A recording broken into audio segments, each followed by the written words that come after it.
ডেকে নেব দীপশিতা ধরকে।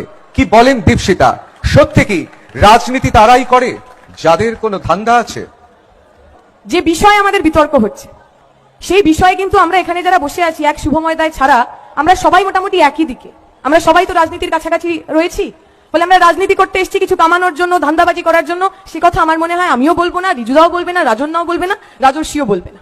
কিন্তু একটা কথা ওই রাজনীতি করি বলে যখন রাজর্ষি এখানে বলছিল, উনি বললেন যে একটা সময় ছিল যখন যারা বিজেপির নেতারা ছিলেন তারা খুব সাদামাটা জীবন যাপন করতেন। সত্যিই তো, তাদের যখন বাক্স খোলা হতো সেখানে একটা দুটো জামা কাপড় পাওয়া যেত। সত্যিই তো, ভাবলে কত ভালো লাগে। এমনই তো হওয়া উচিত। সঙ্গে সঙ্গে রাজর্ষি কথাও বললো, যদি ধান্দাবাজি করতে কেউ রাজনীতি করতে আসতো তাহলে তার তো ডিজাইনার স্যুট হতো।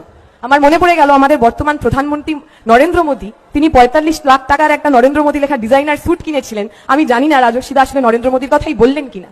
আসলে আমরা যারা রাজনীতি করি, আমরা যারা বামপন্থী রাজনীতি করি, আমি 2011 সালে আশুতোষ কলেজে পড়েছি।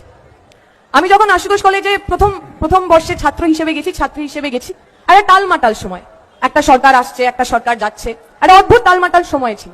সেই সময় বিরোধী রাজনীতি করা মানে একটা খুব বুকের পাটার ব্যাপার।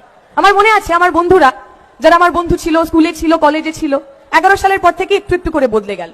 ওই 11-র আগে পর্যন্ত যারা খুব বুক ফিলিয়ে আমি লাল ঝান্ডা করি, আমি বামপন্থী রাজনীতি করি বলতেন, আমরা দেখলাম 11-র পরে অনেকেই ঠিক সময় সুযোগ বুঝে নিজের জার্সিটা বদলে নিলেন। আসলে ধান্দাবাজ কারা?